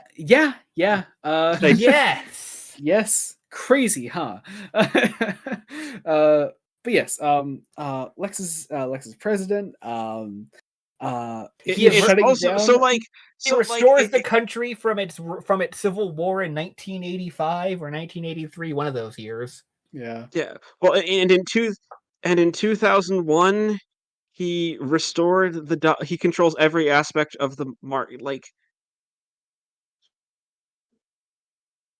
Millar is clearly trying to set up Lex Luthor as like figurehead who is basically billionaire who controls the United States from within as the president, and like, yeah, cool. Um, you can't you can't do that and then make him be the hero. Like, Yeah. No, Yeah. or you shouldn't be able to anyway. yeah. Um, But we then see he is shutting down the Daily Planet, I guess, to just spite his wife. Because yeah, again, like, Lex Luthor's a bad guy. I have to reiterate that because once again, he's gonna be the hero by the end, apparently. Like, and also like his followers are like, well, at least it's a demagogue who speaks English, which I I am I am almost certain is Millar trying to comment on the rise of Islamophobia post 9/11. Like, just yeah, doesn't work. Ah, Like, yeah. yeah, just Um, correct. I think I referenced this. I think on a somewhat recent Fresh Face Comics episode, or maybe it was something else recently. I know Mason was there. As like to quote the random assassin character guy from the Doctor Who audio master, if you're gonna tell a story, you should put in at least one likable character. And we're at that point where there are no likable characters anymore. There's no one to root for. There's no clear cut hero. Um, the last guy I was rooting not for even this because book. there's no clear out here, it's because they all kind of suck.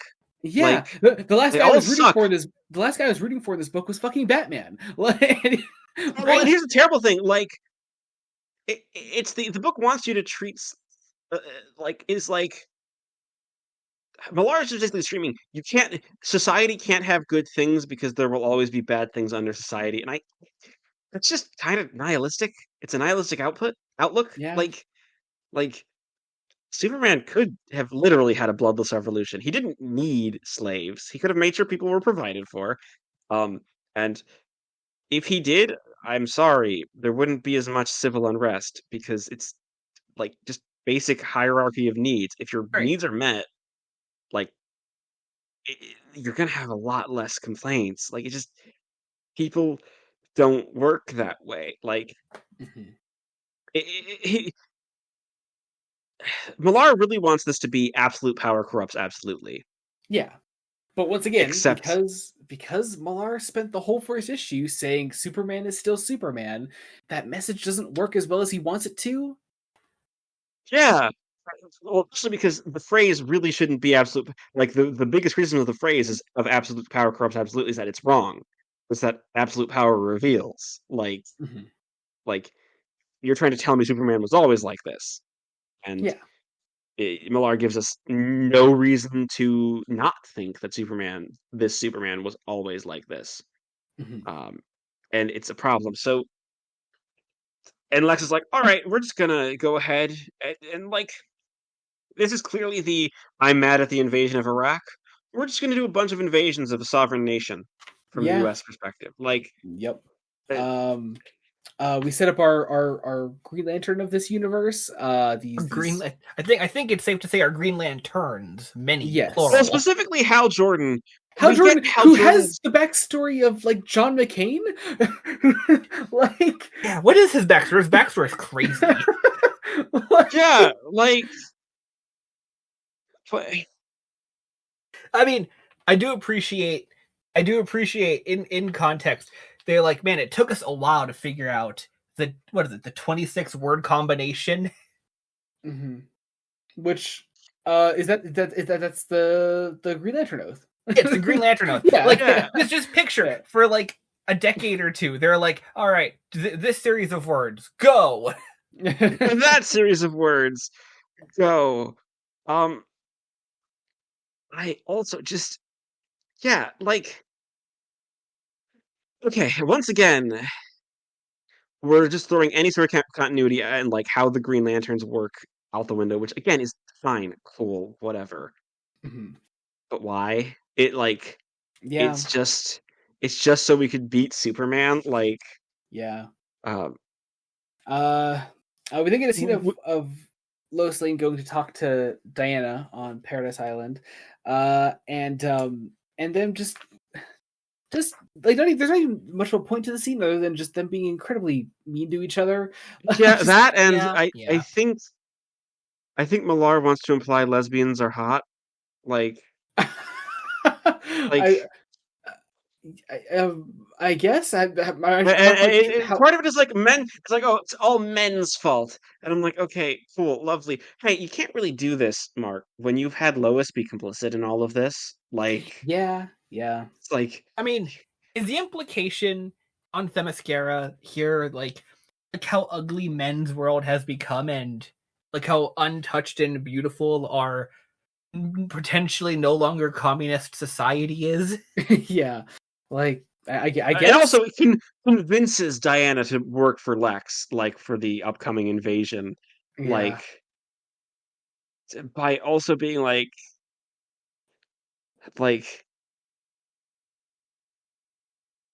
Basically, the idea is that they like that the part of the idea is that like intentions don't matter. Like for all we know, Roosevelt only ran for office because he liked skidding around the White House in a wheelchair, but he still beat Hitler, right? Which I'm like, oh my!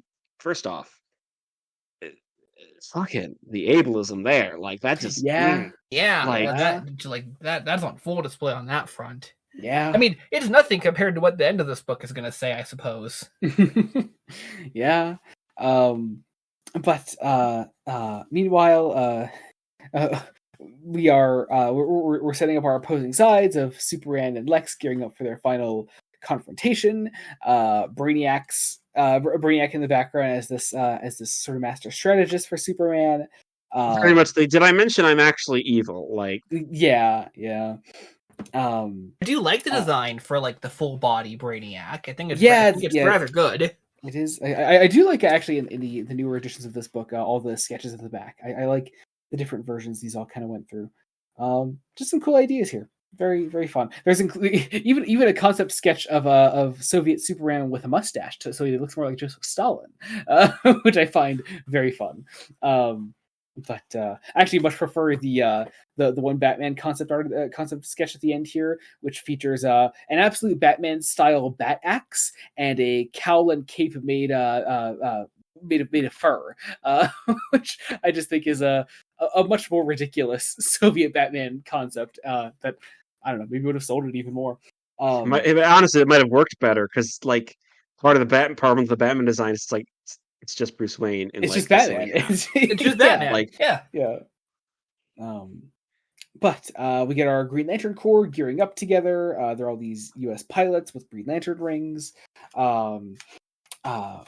We have Lex and Superman confronting each other as Brainiac like grabs onto Lex and like begins like taking him over. We get this big Green Lantern versus Superman confrontation. Some fun action here as well. I like the art here a lot. This is also where Superman seemingly decides, fine, a bloody revolution one time. Because he's got to fully cement himself that he's evil. Like, which again, it's not a bloodless revolution based on like it hasn't been bloodless. Like objectively, yeah. But yeah, we get the Amazons joining the fight on the side of Lex.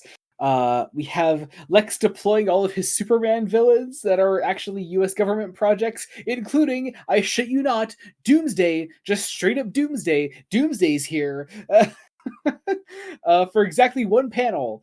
It's also insane. Livewire.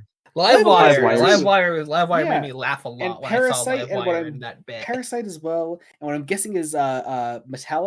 Metallo. Yeah, That's totally Metallo. Yeah. Some fun designs, but once again, just blows my mind that Doomsday's here. We have Superman, But also that it's suddenly, he actually is going to go and attack the White House. Mhm. Like, Because they want to Like- capture like the remaining government is obviously the Yeah. logistical idea here. Yeah. We have Superman face to face with Lois Lane then, who gives Superman a letter that Lex Luthor wrote. It's one sentence, and God, this is such a stupid moment. Like, I get the intent behind Superman it. reads it, tears in his eyes, literally in the one panel. Yeah, has a fucking mental breakdown over the sentence. And here's the thing: I like the intent behind this. I just hate the way it's executed. I like pointing out to authoritarian Superman that hey, you're creating the exact kind of world that you're trying to protect us from. So the line is, why don't you just put the whole world in a bottle, Superman? Because the idea is that, like, oh no, he doesn't. The idea is, well, communism wouldn't want the world to change and have the industry and progress of capitalism, and we would just be nothing more than Brainiac bottling cities for a collection to have like little puppets that we can just watch go around their days every day. And it's like, okay, cool, great. Doesn't work. Like it fundamentally it doesn't work like that. Like Yeah. that's not how people behave. And Yeah. again, all this comes down to the problem of he was Superman in the beginning of this story. Yeah. Um, and But we never, the once again, we never saw him implication actually change to this. yeah, some of the again. like I think Millar thinks the implication is that like the bottling of Stalingrad is his biggest failure and what caused him to fall into tyranny. Would have been nice to see that. So that the movie However, actually does. You see the bottling yeah, of Stalingrad, like. but also, it's not that we don't see; it's that the tyranny has already started when that point happens. Like, Yeah. so, what is it? Um, like the big thing is, oh no, I'm just as bad as Brainiac was. I'm like, well, actually, Superman. Hey, Actually, Brainiac's been evil this whole time and has shown himself to be evil. Like, and you have commented on it. I love it. Brainiac is like, listen, Superman, I've always been evil. Did you not hear me when I said I have been actively drugging the populace? Like, yeah, no, yeah, absolutely true. And so we get this final moment where Lex and Superman work together. Brain and brawn, as they will, as this book wants to pit them. And Lex escapes. Superman makes a heroic sacrifice and flies himself and Brainiac's ship into the sun and explodes. And as the book obviously wants to show it, is Superman quote unquote dies. Lex... But then, hey! You know how we said Mark Millar really loved The Dark Knight Returns? Mm-hmm. He really, really loves He loves both The Dark Knight Returns and I think Whatever Happened to the Man of Tomorrow. I'm pretty sure this is also echoing something that happens in that book, but I haven't read that book. Like, yeah, of a just normal Clark. Like the first time we see, like, first off, okay, Lex finishes this chess game with Superman that, like, wait, hang on, they hadn't been playing though. Like, chess has been a thing Luthor's been doing, but it's never like. The chess game is every time Superman beats a scheme of Lex Luthor, that's like a move on Superman's side. Yeah, cool. That doesn't work because, like, visually, it's like, no, he actually does, like, checkmate. Like, you just have the line of dialogue, checkmate Superman. Like, you don't need the visual of him actually checkmating. Yeah. Oh, you know, small thing I like. I like that older Lex is kind of drawn like Gene Hackman. Just a small thing that I really appreciate. Yeah. So, yeah, suddenly Lex Luthor is a populist demagogue. Yep. And importantly, Lex Luthor cures everything. Yeah. Oh, yeah, like here's the thing. I know we've talked a lot about the animated movie already, but the greatest decision that movie makes, period, is ending the movie with Lex leaving office, with him no longer being president, and that's it. That's where the movie ends. But the book, when you read the book keeps going. The book keeps going into the far-flung future when humans can live for centuries and like hundreds of years. Lois Lane lives to be like 500. Yeah, because magic, and Lois and her son sees someone she recognizes as Superman. I can't say Clark Kent because it isn't Clark Kent, but it's like it's drawn like the Clark Kent identity. Clark Kent. Yeah. And so, and then eventually. So we should say like Mark Millar decides, oh yeah, humanity is the best, and we need to he basically is like, oh yeah, humanity is going to go conquer the universe, and this is a good thing. because it's the most advanced species in the known universe, inspired and led by billion years of the Luthor lineage. It starts naming a bunch of them, and then like it starts with like, oh, Lena Luthor, the artist, Lombard Luthor, the Imagineer, Lori Luth 145, Jordan Luth 1938, Or Alex L. Jordan Luther, or Jor-El, if you L. will. And so at the end of the Earth is Krypton, and baby Superman is sent back in time and lands in Soviet Russia. I love the I love the dialogue too, trying to clearly like shoehorn in the explanation where Jor-El's wife is like, but won't he have powers because of the stronger sun? And Jor-El is like, he's gonna need it. God damn it, they're primitives then. Oh god, and that's the end of the book. That's the end of the book. The book is just circular. Yeah, like, it's a closed time loop. I hate it. I was gonna say we're stuck in a closed time loop. That it starts off with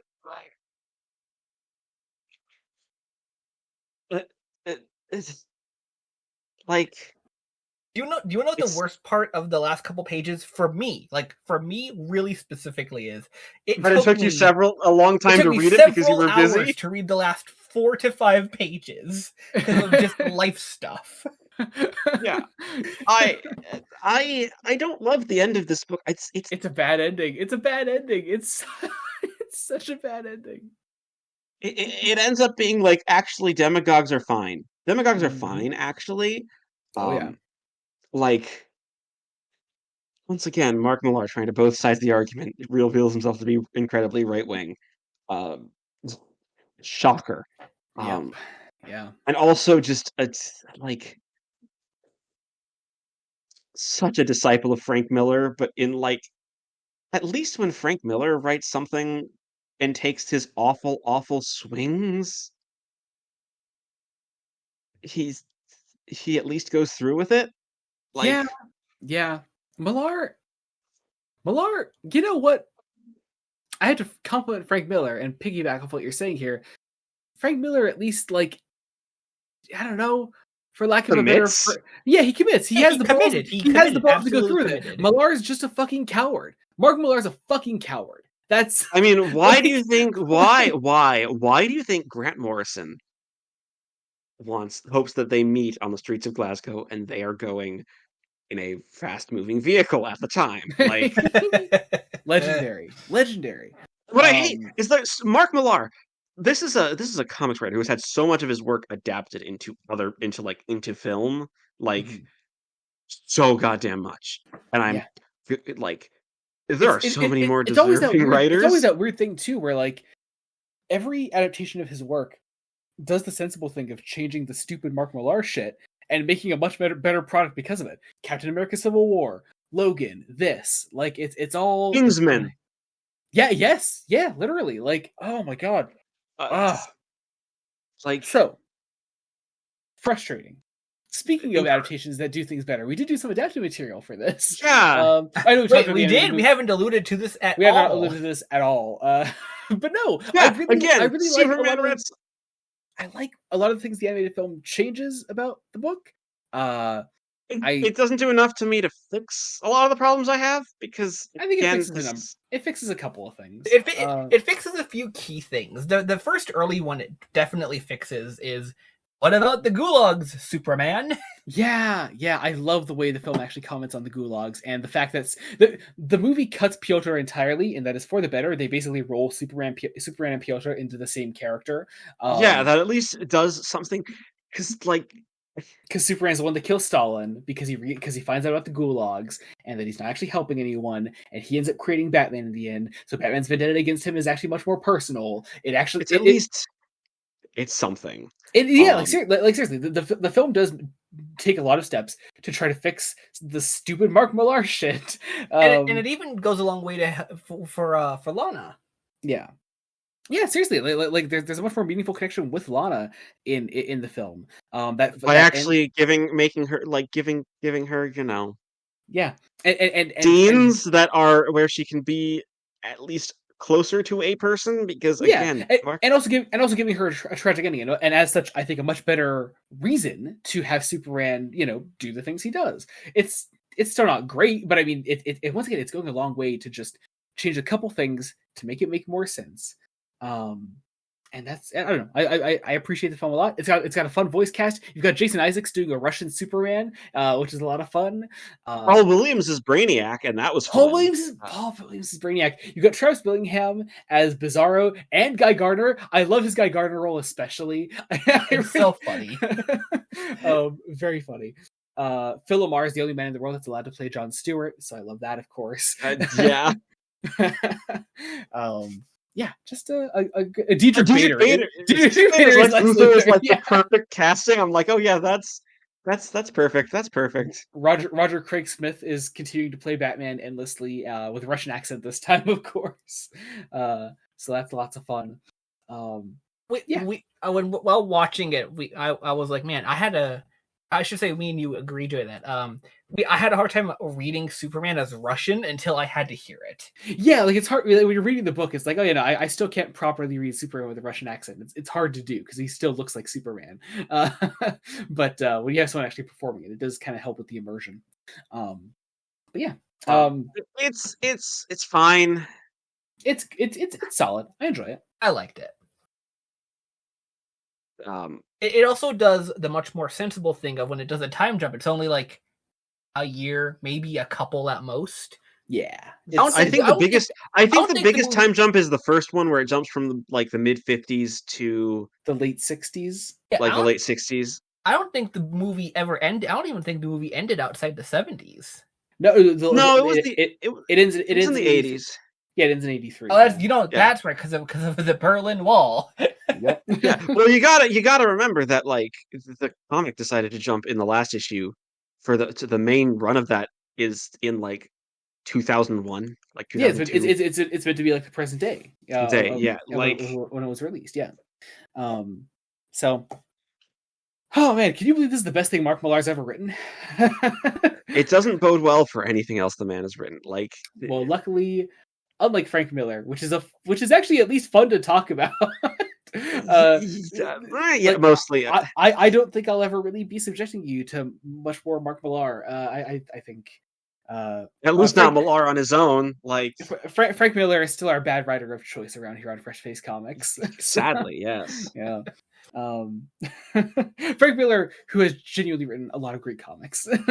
Unless we have to do something ridiculous for the Marvel Ultimate Universe for some reason, because he had a hand in that too much. Yeah. I'm far more likely to turn you on to Bendis for the Ultimate Universe. Yeah. But all that is to say, I guess that wraps things up. And Jacob, I think it's time to reveal our next episode of Fresh Face Comics. Yeah. I do have to actually ask before this. Jacob won, because I think I may have told you the schedule already. Do you already remember what the next episode is? I vaguely remember, but I don't. I remember the next couple, but I don't remember their specific lineup against each other. Okay. Would you like to refrain from the usual allowing the guest to guess our the next guests episode? to do it because you know what's coming, probably. I mean, you guys do you. I'm not part of the next episode, so it's all fine. Okay. All right. So what do we got? What's in our brain hole, Jacob? Dear listeners, my brain hole is wiped. Joey was like, "Oh, here's an Elseworlds block, but I'm going to make it infinitely more difficult for you. Here are the number of issues in each." Mm-hmm. So the next episode is 12 issues. 12 issues. So I have two guesses. Okay. Dark Knights of Steel, because I think I might just make that a dart that is we're gonna just keep going. Yeah, keep going with it. Keep going. Or I think because it's 12, it might be Crisis on Infinite Earths, because that has multiverse connections and has Elseworlds in it, even though it's not an Elseworlds story. Yeah. Those are my two.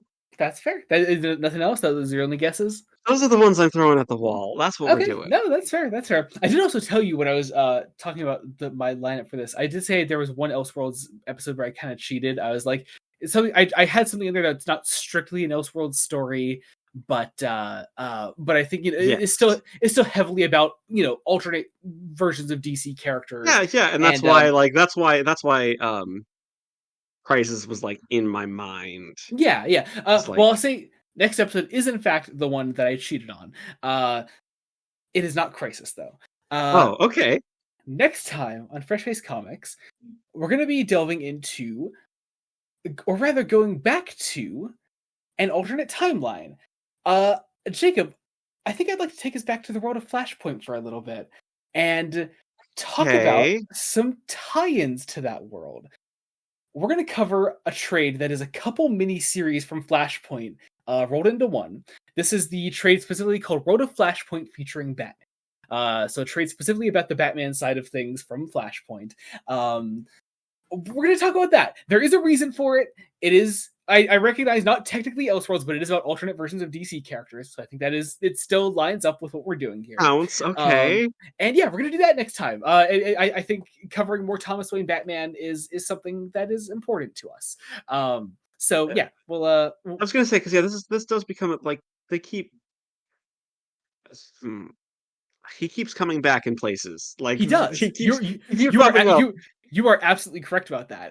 And I think it's important. There's something you're coming. I have a feeling there's something, probably not in this block, but maybe in the next one, that there's like, he could possibly show up in question mark. It's certainly possible. Well, I think this is important for us to do. This is the Batman Night of Vengeance, the miniseries that is about Thomas Wayne Batman. It is a miniseries called Deathstroke and the Ravagers. We see Pirate Deathstroke through that. We're covering Deadman and the Flying Graysons, and then the last one would be Secret 7. So all kinds of fun stuff in that trade that we'll be covering next time on the podcast. So be on the lookout for all that when that is out. Otherwise, let's get into some promotions. Jacob, I see you are very perplexed right now, but I am. Once again, you're throwing me for so many loops. I'm gonna need you to promote some things for me right now. Yes, my big thing is my blog. The time recording, I have done some Doctor Who books reviews, as well as Doctor Who comic reviews, and one Doctor Who audio drama review because I was annoyed at an audio drama.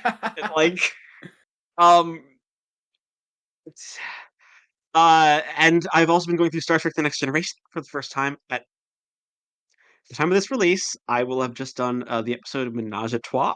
No, Menage a Troy. Menage a Troy. That's the pun. That's the pun. Not just the Menage a Trois. It's a good pun. It's a good pun. Yeah. Brother Jacob, I would ask you to promote things, but I think everything that you have to promote involves stuff that we do on the channel. Yeah, I am not currently in any solo creative endeavors that worth promoting. Fair enough. Well, hey, we are also, you and me are covering Star Trek Next Generation right now. At the time this coming out, our latest video on YouTube is for the episode Sarek, which is, it's Sarek. You should check out our video for it. It's one of the best episodes of TNG. It's so good. So good. Yeah. Also, you can join our Patreon at patreon.com/BloodDonutStudios at either the Ensign, Lieutenant, or Commander tier. You can get our next review of Star Trek Next Generation for, indeed, Menage a Troy. Incredibly fun episode. We are nearing the end of Season 3 as far as releases go, so all kinds of fun stuff coming up there. Also on our Patreon, we have exclusive Star Trek commentaries. At the time of this coming out, we have recently put out our commentary for The Return of the Archons. Our next commentary is for Space Seed. Oh man, it's Space Seed. We're revisiting that. That'll be all kinds of fun. That'll be all kinds of fun. A very different commentary from the last one, the other one. Indeed. Also on Patreon, we have Fresh Face Extras. Even more of the podcast you're listening to right now. It seems to be kind of the pattern anymore. We spent Fresh Face Extras once again talking about D&D and lots of Doctor Who stuff. So for all the Doctor Who fans out there, we do talk about plenty of Doctor Who things, and that's all on there on Patreon. We're also at the Lieutenant or the Commander tier, we also have bad movie commentaries. For January, we did The Room. February, we did Crash. And coming up very soon in March here, we have the commentary coming out for Godzilla 1998. So lots of fun things coming up with that. Cannot wait to record that one. If you're on any of that, though, there is a general support tier. It's only $1 a month. It's the Cadet tier. It'll get your name down in the description of every video we put out. People will see your name down there, see you're a cool person, and they will want to be a cool person too, and they will join the Patreon. That is exactly how it goes. Also on the YouTube channel, we do R2BD. It's me and my brother's Star Wars show. At the time of this coming out, we have probably put out our episode on Dark Temple recently. And our episode on Dark Temple is coming out very soon. And our next episode will be for Jedi Battle Scars. After that, we're going to get into some of the new Star Wars stuff coming out soon, like Maul Shadow Lord and The Mandalorian and Grogu. So lots of R2BD coming up in the near future. Otherwise, there are Fresh Face One Shots. It's the spinoff of this podcast that you're listening to right now, where we cover current comics coming out. Me and Jacob Licklider, we talk about Superman by Joshua Williamson, Wonder Woman by Tom King, Batman by Matt Fraction, and The Uncanny X-Men by Gail Simone. All that is regularly releasing. And we did also finish covering DCKO recently that you can check out all of our coverage for, including all the Superman tie-ins. Otherwise, I think that about does it. Wherever you're listening to us on, be sure to leave a rating, like, subscribe, comment. Comments go a long way. That will always read out on the podcast. So any and all support there is greatly appreciated. Subscribe to the channel, Blood Donut Studios. Any support there is also greatly appreciated. And I guess that about does it. Thank you all so much for listening. Until next time, this has been Joey Morgan. Licklider. Jacob 1. Goodbye.